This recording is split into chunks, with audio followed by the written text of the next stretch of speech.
الحمد لوليه والصلاة والسلام على من لا نبی بعد۔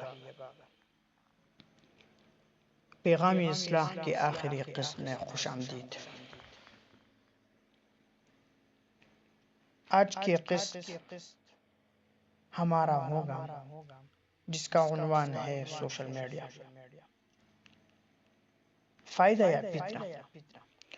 آج کا انسان جس چیز میں سب سے زیادہ الجھا ہوا ہے وہ سوشل میڈیا۔ یہ ایک ایسا پلیٹ فارم ہے جو علم، دعوت، رابطے اور معلومات کے لیے بہت فائدہ مند بھی ہو سکتا ہے، اور دوسری طرف یہی میڈیا فتنہ، وقت کا ضیاع، گناہوں کی ترغیب، حسد، فحاشی اور روحانی بیماریوں کا سبب بھی بن سکتا ہے۔ تو سوال یہ ہے، ہم بطور مسلمان سوشل میڈیا کا استعمال کیسے کریں؟ قرآن کریم میں رب العالمین فرماتا ہے، قد افلح من زکاہا وقد خاب من دساہا۔ کامیاب، یقیناً وہ کامیاب ہوا جس نے اپنے نفس کو پاک کیا، اور وہ ناکام ہوا جس نے اسے گناہوں میں دبایا۔ سوشل میڈیا کی مثبت استعمالات: دینی علم کا پھیلاؤ کرے، دعوت دین کرے، مستند علماء و مفتیان کی بیانات تک رسائی، خیرات و فلاحی کاموں کی ترویج، مثبت پیغامات کی ترسیل، قرآن و حدیث کا مطالعہ و تلاوت، اصلاحی ویڈیوز، نکات اور تحریریں۔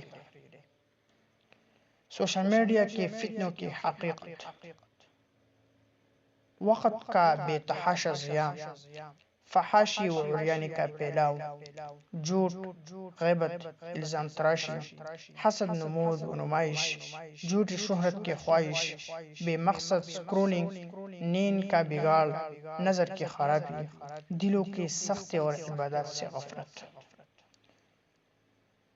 سوشل میڈیا کے استعمال کے لیے رہنما اصول کیا ہے؟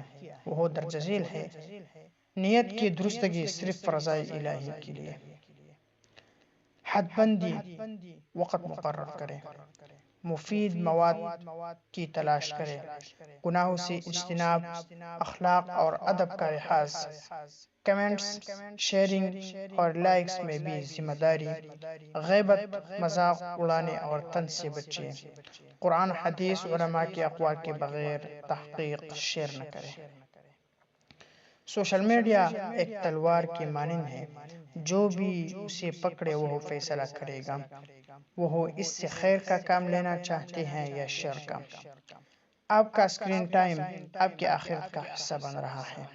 آج ہی نیت کی اصلاح کریں اور سوشل میڈیا کو خیر کا ذریعہ بنائیں۔ اللہ کے فضل و کرم سے پیغام اصلاح کی 15 اقساط مکمل ہو گئی۔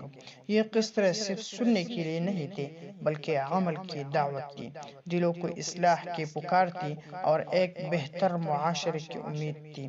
اگر آپ نے ایک بھی بات دل سے لی تو اس کا ثمر آپ کے عمل میں نظر آنا چاہیے۔